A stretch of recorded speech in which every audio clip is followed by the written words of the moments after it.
Instalação de implante zigomático pela técnica de Stella é uma roleta russa? Sim, eu estou afirmando que a instalação de implante zigomático pela técnica de Stella é uma roleta russa e você vai entender isso agora na prática. Se compararmos a técnica de Brånemark, onde a instalação era totalmente intrasinusal, com a técnica de Stella, a técnica do slot, realmente foi um grande avanço e de fato facilitou a técnica cirúrgica. A técnica de Stella, ela preconiza a criação de um slot bem na região do pilar zigomático.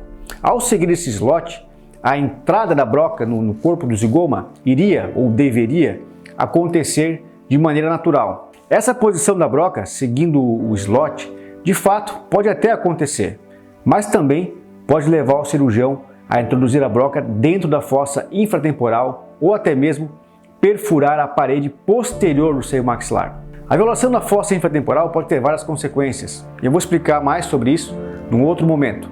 Instalar implante zigomático sem entender esse conceito pode ser algo problemático. A perfuração da parede posterior do seio maxilar e a instalação de implante zigomático nesse local faz com que o implante fique instável e com mobilidade ao receber pressão, mesmo estando o ósseo integrado. Isso acontece porque a ancoragem é extremamente reduzida naquela região. Veja esse caso que eu me deparei, onde o paciente teve uma reabilitação com o implante zigomático e o implante estava balançando. Na tomografia, ficou nítido que a instalação do implante zigomático estava completamente fora do osso zigomático. Estava dentro da fossa infratemporal e o implante estava somente ósseo integrado na fina cortical da parede posterior do seio maxilar. Veja que o cirurgião que operou o caso, entre aspas, foi competente, ele procurou seguir exatamente a técnica de Stella. Ele seguiu o protocolo, ele fez o pilar, ele fez o slot, mas essa referência gerou um péssimo posicionamento do implante e a roleta russa veio à tona. A técnica de Stella não é infalível e está aí a prova disso.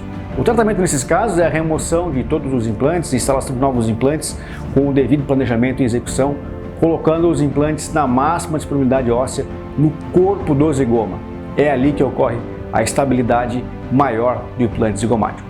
Um erro básico que muitos cirurgiões cometem é se preocuparem em demasia com a ancoragem do implante na região do rebordo alveolar ou parede anterior do seio maxilar. Mesmo com a ancoragem do implante zigomático nessa região, essa ancoragem é pequena e, na maior parte das vezes, desprezível se comparada à possibilidade de ancoragem óssea do implante no corpo do zigoma. A técnica de Stella passa essa falsa sensação para o cirurgião, onde o preenchimento do slot pelo implante nos dá uma sensação de aumento de ancoragem, que nem sempre é verdade. Acreditar que o slot vai te conduzir sempre à região de máxima disponibilidade óssea no corpo do zigoma é como acreditar que você pode instalar sempre implantes de 7 mm na região posterior de mandíbula, porque você leu uma revisão que dizia que a distância média do canal mandibular até o topo da crista é 8 mm. Você iria acertar em alguns casos e errar em outros. Utilizando a técnica de Stella, você está fazendo exatamente essa mesma forma de pensar. Você vai acertar em alguns casos e vai errar em outros.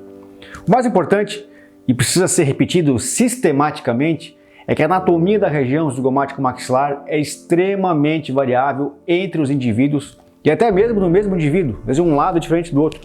Seguir receita de bolo ao instalar implante zigomático é como brincar de roleta russa. Não é raro a instalação de um implante totalmente extramaxilar de um lado e a posição do implante do lado oposto, obedecendo um posicionamento e uma configuração completamente diferente. A posição ideal do implante zigomático é devida, levando em considerações alguns fatores como posição da cabeça do implante na região do rebordo residual e em relação à emergência protética do parafuso, em relação à oclusão, e a área de máxima disponibilidade de osso no corpo do zigoma.